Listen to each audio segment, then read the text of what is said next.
Welcome back to the Mainstream. John, how was your week? I had a fantastic week, Dan. My dog was on television. Really? Yep.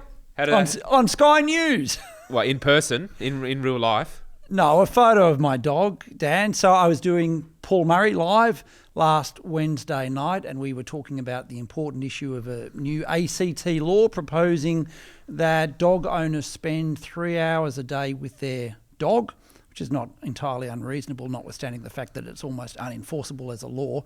And earlier on in the day, to demonstrate my love of all things pets, I sent a photo of our dog Delphi to Paul's producer, and unbeknownst to me, halfway through the segment, Delphi, I've even printed out our dog, a beautiful cavoodle, appears on Paul Murray at 9:45 on a Wednesday evening to the great thrill of the Roskam family, but I don't know Delhi knew what a big deal it was. No. How was your week? It was good. The highlight of my week, I've got to say, was watching the final Black Sabbath show ever in Birmingham, which was, I wasn't actually there, sadly, in person, but it was streamed on YouTube. And that was the final show. They only played for about 20 minutes. And how did Ozzy Osbourne end up? Ozzy was struggling. He couldn't stand up, but he had a big chair there to sit on. But he sat on a chair during the concert. A throne befitting of Ozzy. So, but what I was looking at before, because I know what you're going to ask me. I am going to ask you the question that my children ask me whenever I talk about a British pop star or sports personality. I say, where were they on Brexit? That's the key issue. Where was Ozzy on Brexit? So I looked into this because I knew you would ask me. You did know. Ozzy said he had no idea what Brexit was. Maybe that's why we love him. Maybe he's part of the mainstream. Maybe he is. But I did find, as I was Googling around, I did find to my delight that Iron Maiden frontman Bruce Dickinson. Why your delight? My delight, because I've long admired Iron Maiden. They've got one of the best drummers, I think, in the world ever. And you were a drummer in a previous life? I was a drummer before I had kids. In a heavy metal band? In a band. He was for Brexit, and he said he voted for Brexit, and that he was quite relaxed about it. So that made me like Iron Maiden even more. Okay, so you're good with Iron Maiden. I must admit I did grow up on the Sex Pistols, and Johnny Rotten, a.k.a. John Lydon, has always been solid on Brexit and Donald Trump. Yes. So you've got Iron Maiden, I've got the Sex Pistols. Yep. So there we go. That's the mainstream. That's the mainstream. But the other thing that's mainstream at the moment is Barnaby Joyce's latest attack on net zero. Where was he on Brexit? He probably was pro-Brexit. Yeah, I imagine. You'd hope. I imagine. Where is he on net zero? Where is he on net zero? Well, he's called it a lunatic crusade. Did he say that when the National Party was supporting Scott Morrison's net zero promises in 2021? I don't think he said it then, but he's saying it now, so we're winning. He's saying it now, this is a pretty significant development in the debate about net zero. So Barnaby Joyce has what's called a private members bill that he has said he's going to introduce when Parliament resumes sitting at the end of the month. And this is important because in the first chat that we had on the first episode, we made the prediction that the coalition was going to ditch net zero this year. So three episodes in, we're winning. We're winning. And this is further evidence of that. So he's going to put in a private members bill. So what that means is a private members bill is a bill put in by an individual. So it's not on behalf of the Nationals or the Liberals or the coalition. It's very unlikely to be voted on, but it does mean there'll be a platform in Parliament for this to finally be debated. I'll just read out a couple of things that Barnaby Joyce has said, which I think are very, very correct. What he said was that there is no more time to assess, to ponder, to nuance, or to amend. Net zero must be repealed, and as such, I will, at my first opportunity, bring forward a bill to do that. So that's an positive, encouraging development, if nothing else, because it now finally means that this is going to be debated and contested in Parliament. And this is one of the arguments why I and others had believed that the National Party and the Liberal Party shouldn't be in coalition straight after the devastating election defeat of the coalition. The Nationals can play a key role in the country's debate in the same way as they led the coalition on opposition to The Voice. So they announced their opposition to The Voice in November 2022, a full 5 months before Peter Dutton and the Liberals made up their mind, and the leadership of Jacinta Nampijinpa-Price led us to the victory for mainstream Australians in October 2023. The Nats can do the same, and when they agreed foolishly to sign up to net zero under Scott Morrison, they gave away their credibility to rural and regional Australia, and they also gave away the capacity of Australians to have a debate, because as soon as you've got a political party taking a different stand, as happened in The Voice, then the media will have to pay some sort of attention to the contrary arguments. Yeah. I think the thing about net zero as well that, reminding myself of it is there's a lot of focus on the energy sector and how, it's displacing coal and gas and oil and replacing it with wind and solar. But the thing that's somewhat gone unnoticed is net zero is basically a massive vehicle to exert centralised bureaucratic control over every single facet of our life. So it's not just the energy system, but it's the kind of, cars that you can drive, the foods you can eat, the homes that you can live in. So it's a centralised apparatus, a vehicle for Labor to implement their quasi-socialist values and impose that upon the Australian public. And so, as we said, this is how we actually win. By having a debate and forcing the contest, we are now starting to get somewhere on this issue. And reality issue. Seems to be seeping in. So we've got Barnaby Joyce. We read today in the media that the Australian Chamber of Commerce and Industry is wanting the government to walk back from its 2030 commitments. Yes. And of course... And that's important because they were one of the chief cheerleaders of it only 3 years ago. So what's changed? Well, what's changed is reality. Reality. So does that mean we should listen to business organisations when they tell us to embrace net zero or a higher rate of GST or anything else? Well, I think that the issue not is being that... cynical. Well, of course not. Well, the issue is they've lost a lot of the confidence of the public, I think. And so, I mean, this is why I think that the fact that you've got the Australian Chamber of Commerce and Industry now backing away from net zero, or at least the key components of net zero, is an important development in the debate. There's been others as well, other business leaders, other chamber groups. Well, Tony Blair, a little while ago, came out and said net zero is unaffordable. It's unaffordable and unachievable in the way in which we're doing it. So, this is, I think, an example of how reality catches up to the ideological. And the reality is, so what are we now? We're currently about 40%, which I think would surprise people at how high that rate is of energy from renewable sources at the moment. So that's 2025. So apparently in 5 years' time, according to the Labor Party, we're going to have something like 80% of our energy from renewable sources. So if at 40%, we've got the risk of blackouts, if we've got businesses going broke, businesses going offshore, and that's at 40%, what's going to happen in 5 years when we get to 80%, and what's going to happen to our power bills? Well, indeed. And Australia used to have the lowest prices, among the lowest energy prices in the world, and now they're among the highest. So which is Barnaby's point, we don't need more research, we don't need more modelling, we don't need more evidence, just look at anyone's power bill. Look at your power bills, look at the country, look at the economy. That's what you need to look at. But I think the point about, people's trust and confidence in big business and institutions is an important one. And, so I think the point of net zero is, having the debate, in this case through the political arena, it's how we can win. But there's also other areas where the institutions are now starting to collapse or to atrophy, and to decay. Where people are voting with their feet in the cultural realm. So we're winning on the net zero argument. I think we're also winning on important arguments about our culture and our history. And you had an interesting article you want to discuss about Australian history and how Australians, or young Australians, are less likely to study history at universities, but are more likely to engage with history in alternative platforms like podcasts and books where there are no centralised gatekeepers of that information. Well, exactly. And this was interesting. This was an article that appeared in The Age and the Sydney Morning Herald just a few days ago by Nick Bryant, titled "History's Booming in Podcasts, but Many of Its Academics Are Out of a Job." And it was a discussion about the rapidly declining interest in Australian history. So, for example, at Australia's universities, the number of academics in Australian history has declined by some 40%. over 40. the last 35 years.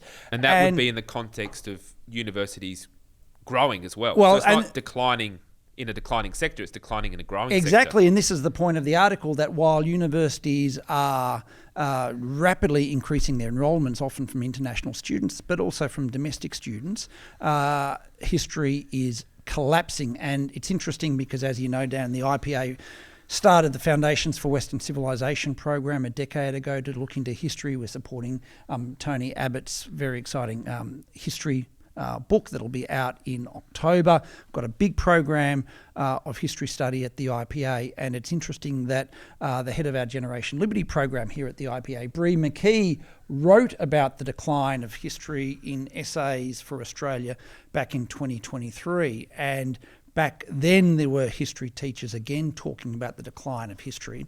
And Bree pointed out that of the 50,000 students who in Victoria did Year 12, 700 did Australian history, which was about half from what it was 10 years ago. But the point that Bree made is it's Australian history that's collapsing. There's another subject called revolutions here in Victoria that's got more than 5,000 enrolments. So 1 in 10 kids doing Year 12 history is doing revolutions, and it studies proper history. It does the French Revolution, Russian and Chinese and US revolutions. And if you want to get an example of the difference between Australian history and why no one in their right mind, sadly, would do Australian history at school or university, and why there is still some history that exists, let me read out for you, Dan, the difference between the essay topics in the final exam for Australian history. So in Australian history, you're doing Year 12 and you're going to write a exam question on outline 2 outcomes of the Franklin Dam campaign for the environmental movement. Or, of course, you can do John Howard and refugees. You can explain the Howard government's perspective on refugees and migrants after 1996. Or, of course, you can do First Nations. And you can talk about the power and resistance of Aboriginal people since the 1990s. So you can do that. You can be indoctrinated by woke Australian history and politics, or you can do the Russian Revolution. So you can do... but people are voting with their feet. Yeah, and I do want to give you a couple of examples. So American Revolution. Evaluate how increasing tensions between Britain and American colonialists led to the revolution between 1774 and 1776. You can do the French Revolution, classic, explain how the actions of Louis XVI contributed to the abolition of the monarchy. You can do the Chinese Revolution, and you can study the influence of Sun Yat-sen on revolutionary ideas up to 1949, and you can go on and on and on. So it actually sounds interesting. People love history. They love leaders. They love ideas. They love movements. They love interesting things. But I think the other thing there is, those ones you read out about French Revolution and so kids forth, love them. They're enrolling. Sounds interesting. Yeah. And it also sounds like there is not a preconceived answer you're supposed to give. To the Australian ones... Imagine if you said, John Howard protected our borders, he introduced policies to maintain a strong rate of immigration, and John Howard was a great leader. And also that it was popular, and he was popular, and he was elected 4 times. And if you wrote that in your 12 history exam in Victoria, how do you think you'd go? I don't think you'd be going to university. No, probably not. No. So, and it's interesting in this, Nick Bryan piece, he interviews a number of historians, and most of them have no idea why no one would want to study Australian history. But there is one fellow, Frank Bongiorno at the ANU, a good fellow, centre-left, but's done some very good Australian political history. And I think Frank Bongiorno gets close to the answer of why no one does Australian history. I don't think we produce histories to induce guilt in our audiences, he says, but I probably accept the strand is still there. And he says, and this is what is happening, and this is why young people are not going to fight to defend our great country. He says, let's find the worst things they did and said in the past and set them out in our histories. And as he says, it's clearly not a very satisfactory or useful way of doing history. And it has huge cultural consequences, because if you grow up to hate our culture and our country and our leaders, then that's got massive effects for how people understand how we are to live together. This is kind of a positive thing, I think, in the sense of there are now alternatives to the established institutions and ways of getting information. You've been able to get your own books, obviously, for many, many years, but now there are podcasts. And podcasts are, I think, the most interesting way to receive information and to learn history. And I think, young people in particular have learnt more about history from watching Joe Rogan than they have at school. Do you have a favourite Joe Rogan university. history episode? Well, one of them is Graham Hancock, who's been on there, I don't know, a dozen. I haven't come across. Tell me about Graham Hancock. A dozen times. Well, he's... I only listen to Rogan when Trump's on. So once. Yeah. You haven't watched any other Rogan episodes other than Trump? I did watch one on dinosaurs, and I thought, I don't know about this. Yeah, so it's a mixed bag. But good on him. He's uncensored, and you make up your own mind. You've got to be discerning. Okay, But the thing is, where is Hancock on the pyramids? Well, I think he's got complex views on the pyramids. I mean, his basic view is... Are you going woke on me? What is complex? I think complex views on the... Are you going Eric von Daniken? You have to watch his 4-hour and 20-minute discussion with Joe Rogan about it to decipher it. You want to give me a one-sentence But basically, summary? he doesn't see how, they could have been constructed using modern mechanisms to do that. But they weren't modern. They were this happened 5,000 years ago. Yeah, well, it's all relative to time, perspective. But the point is, you're not going to get any kind of... You're not going to get pyramid conspiracy theories at Melbourne University. You're not going to get any kind of debate. You're not going to get debate. You're not going to get debate. And the beauty of the podcast format or what we're doing right now, interview formats, is there's no gatekeeper for that information, and they don't necessarily have an agenda behind it. So the best, from my perspective, the highest rated podcasts are the ones that don't really have an agenda. Yeah. I couldn't tell you necessarily Joe Rogan's views on a range of political issues, but he's happy to have people on there that talk about a range of things, and he gives them a platform it makes it interesting to talk about. And he'll question them and debate them. Yeah. I mean, we the IPA had a few years ago an American professor of English literature come out for our Foundations of Western Civilization program, and we talked to him about this, and we said, why is literature dying in universities? Why is history dying? Why is everything perceived from a progressive left-wing agenda? I think this was even before the term woke entered popular parlance. And he said, one, left-wing academics replicate themselves, and he said they don't want to allow even a glimmer of light of the Western tradition into universities, because if you ever had a mainstream Western Civ course in a mainstream university, the doors would come off their hinges as students rush to enrol, because increasingly students do know that they're missing out. They do know that they're living in America, that is a great and free country. They know they're living in Australia, which is a great and free country, and they want to learn their history. They want to know where they belong in it, and they also fundamentally don't want to hate themselves. What do you mean by self-replicate? That is hire people that are reinforcing and Neil Ferguson talks about this a lot, which is every generation of academics at mainstream Ivy League universities, for example, is more left-wing than the previous generation. There's something like at Harvard, it's something like 3% of academics identify only as conservative. So it shows you. So, when you've got podcasts, when you've got books, and again, this Nick Bryant article talked about the Rest is History podcast. I can't stand Dominic Sandbrook. I think he's a little bit self-referential and sanctimonious. But he says in the article that people like finding out about the past without an agenda, and they like to come to their own conclusions. And I did when the head of the ABC had a go at Joe Rogan. I actually looked up Rogan's ratings, and he's still rating very well in the US and on a lot of charts. But I discovered that he's being beaten by a podcast that's about history. The Fall of Civilizations podcast. I can highly recommend it. I'm halfway through the End of Carthage series. It's written by a British historian, Paul Cooper. He does it himself, and it's absolutely outstanding. And you can listen to it while you're washing the dishes, while I'm taking Delphi out for a walk, while I'm driving the kids around.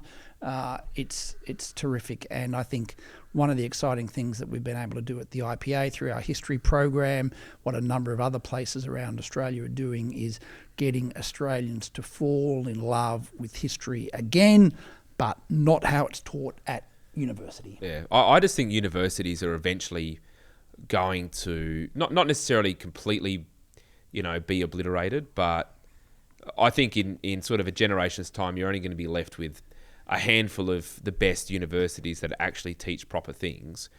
The main problem is accreditation, because you can't get accredited just by watching YouTube, even though you probably learn more.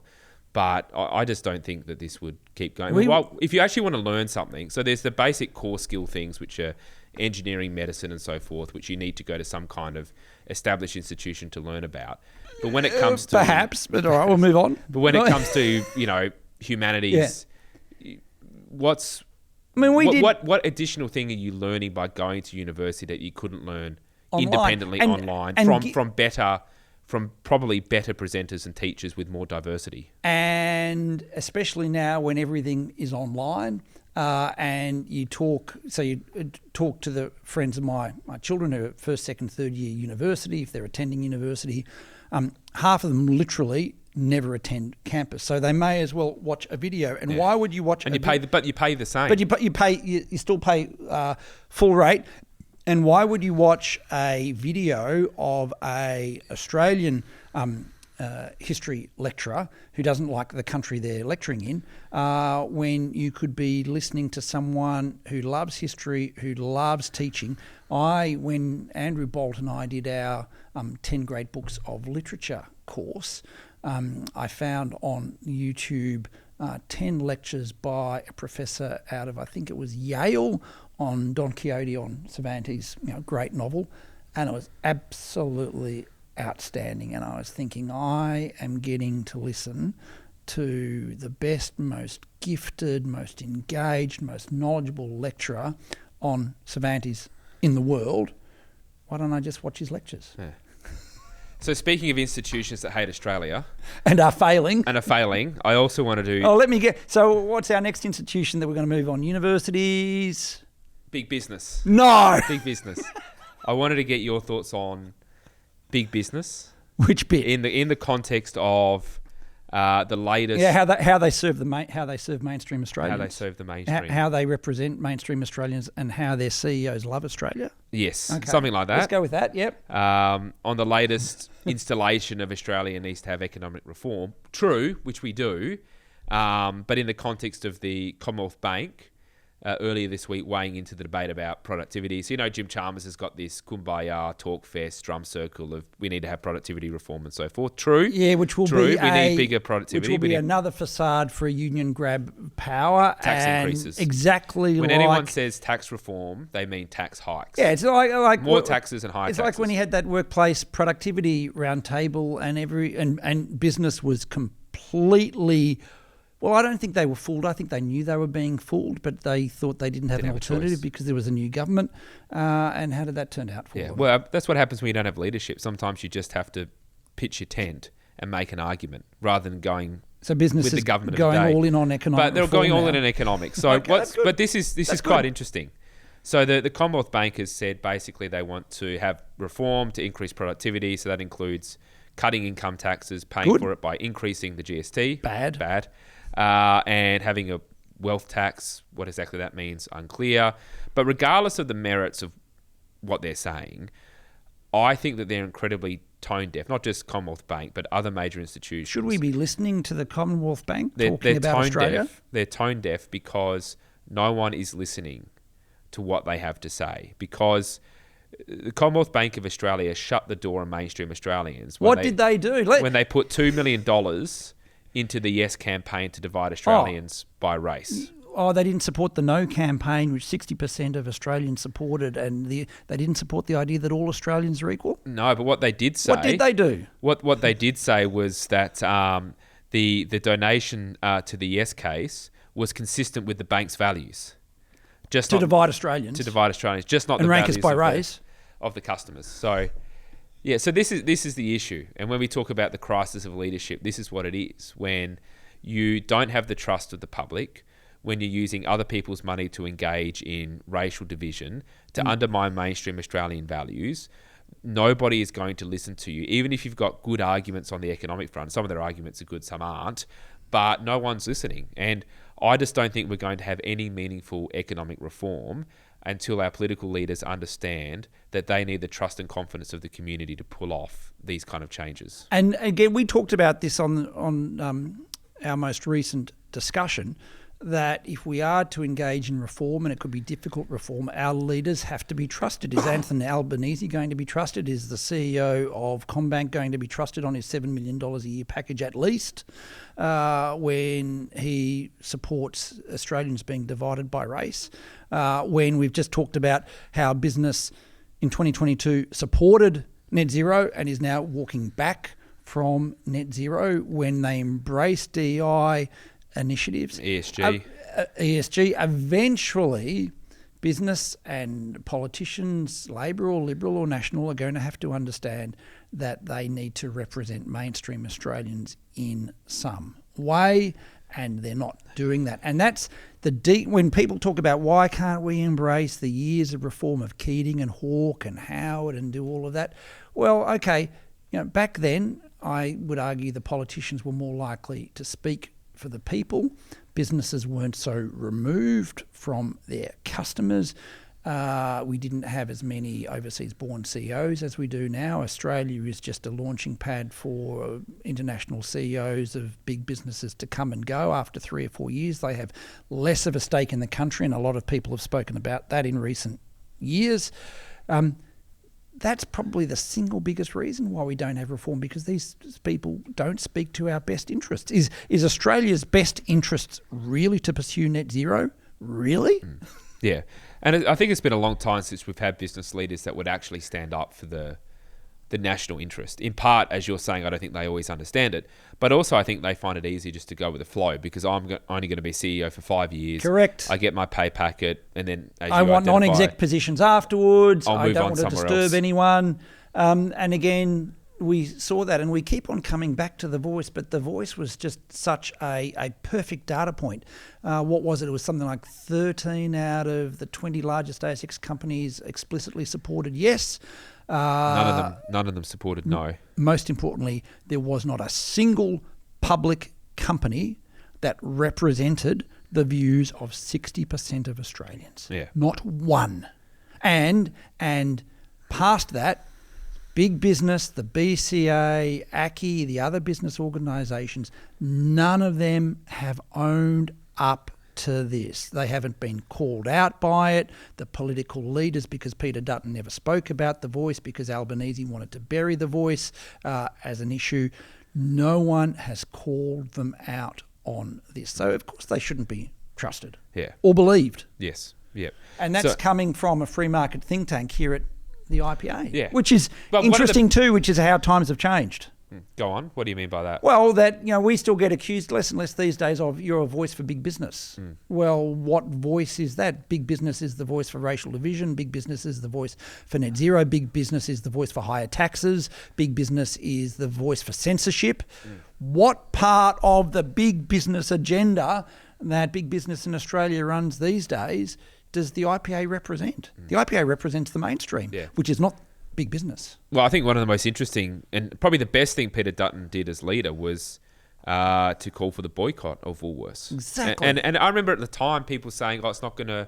I got emails from members saying, how can the IPA support a boycott of big business like this? Well, because big business is wrong, and I support consumers' choice going to a company that supports Australia and Australia Day. Yeah, but the important point about that also is that it worked. Brad Bantucci was fired as CEO. That's how you win a culture war. Yeah. And they put back Australia Day materials the next year. Yeah, back in. Yeah, so, and people say, who cares? But at the end of the day, that's how you actually win these debates and these arguments. So I thought that was his highlight as leader. And it worked. It was successful.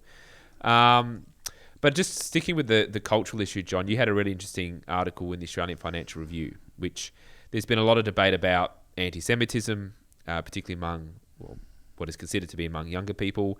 But you had an argument that no one else has made as yet, which I thought was interesting to talk about. And in part, you wrote that anti-Semitism in Australia won't be overcome by a government plan. It is embedded in a culture that increasingly regards the expression of hate, either by word or deed, as legitimate and normal. What did you mean by that? So I wrote this in my column in the Financial Review last week, and it was prompted by the report from Gillian Siegel, the Albanese government's anti-Semitism envoy, on ways of overcoming anti-Semitism, and she proposed a number of measures which the government has said it will look at, including taking away funding from anti-Semitic cultural organisations. So I can't quite see that happening, and I said, well, if they were serious about doing that, then they'd pull the funding for the artists that are going to be representing Australia at the Venice Biennale. But leaving that aside, I commented on a remark that she made, which is her research and her organisation's research has found anti-Semitism prevalent amongst young people, which I think it is a small segment, but an important segment of young people.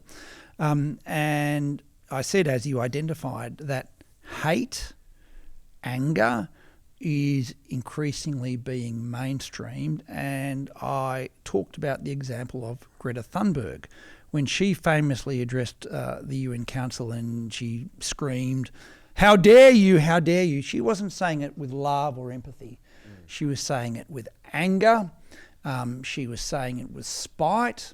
Leaving aside her anti-capitalist, her anti-development, her anti-human sentiments, the means and the manner in which she said it, I was quite taken aback at the time, as many people were, but on the same level, Greta Thunberg was being hailed as a hero. So I just, it took me 5 minutes to find a quote from Barack Obama saying, well, Greta Thunberg's a role model. So on the one hand, we are saying Australians have to have more empathy, Australians have to cohere together, that, hate is no way to solve our current social and cultural challenges. But at the same time, we are embedding hate. We are valorising hate. We are valorising people like Greta Thunberg. And then I said that it's absolutely no surprise that Greta Thunberg goes from climate change advocacy to wearing a keffah and preaching vile anti-Semitism. And I think the sooner that we understand the deep cultural embeddings in our education system and what we say about each other, then I think we're going to come to a better understanding of how to overcome this scourge of anti-Semitism and call it out. And I also pointed out in the article there was a terrible arson attack on the office of Josh Burns, a Jewish Labor Member of Parliament here in Melbourne, and a 17-year-old who was part of that arson attack was given a diversion order by the magistrate after the magistrate said that they were impressed by the understanding of this young person and what they'd done. That doesn't send any sort of signal to the community that this behaviour is not to be tolerated. Yeah. And I think it's also, aided and abetted by, political leaders that are actively dividing our society based on racial difference. So here in Victoria, Premier Jacinta Allen said there's no place for hate in Victoria in relation to anti-Semitism. But only literally a couple of days before that, you had the Uruk Commission, which we discussed somewhat last time. The Uruk Commission released its report that Jacinta Allen or her government has not backed away from in any way. Now, they haven't endorsed the report, but they haven't said they don't endorse it.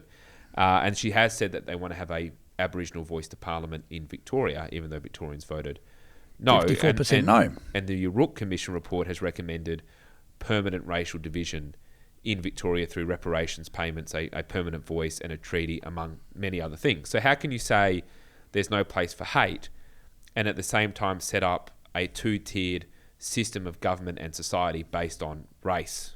Exactly.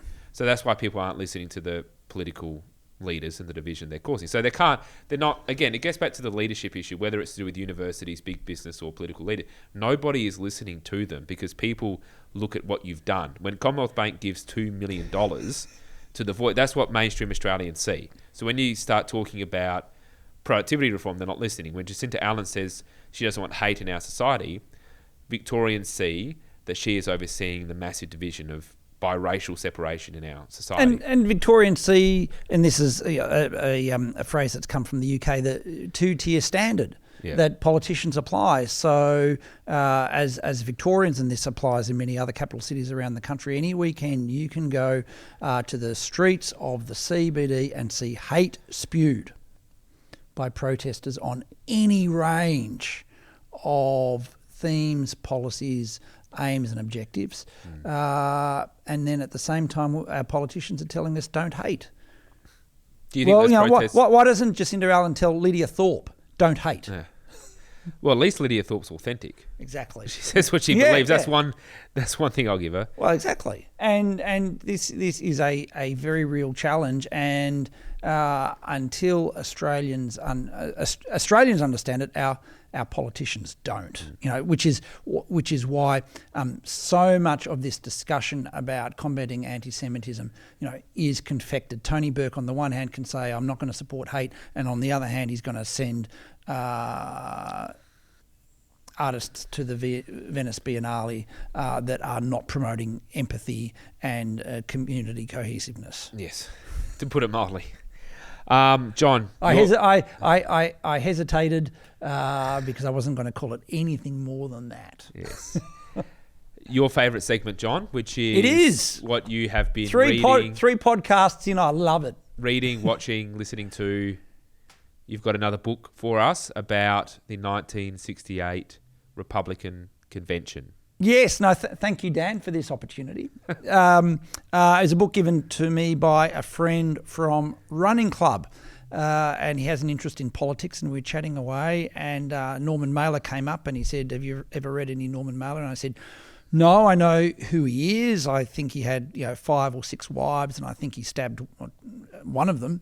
I think she survived. And he said, but I've just been reading this book on the 68 Republican and Democratic Convention by Norman Mailer, and he gave it to me. It wasn't very long. I enjoyed it over 3 or 4 days. And if you haven't come across it and have an interest in politics in America, especially of the 60s and 70s, do have a look at Miami and the siege of Chicago. So it talks first about the Republicans.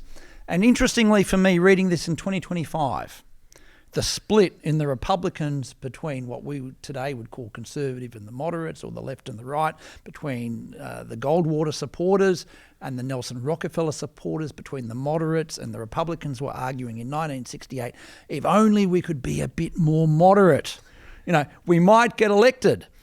Which was Nelson Rockefeller's argument, but Nixon won the nomination and then narrowly won the 68 election because he'd done the work. And then after the first part of the book, Mailer goes to Chicago, which of course was the Democratic Convention. There was huge youth protests in the parks outside Chicago. They were attacked by the police. Mayor Daley orchestrated large elements of the violence, and it was interesting for me to read something written in 1968 about the predictions of America falling apart. So, of course, Robert Kennedy had been assassinated, Martin Luther King had been assassinated, America's still recovering from 63, and Mailer talks about how is this going to end. And it was interesting because we now know that in 68 Nixon won re-election 72, had Watergate.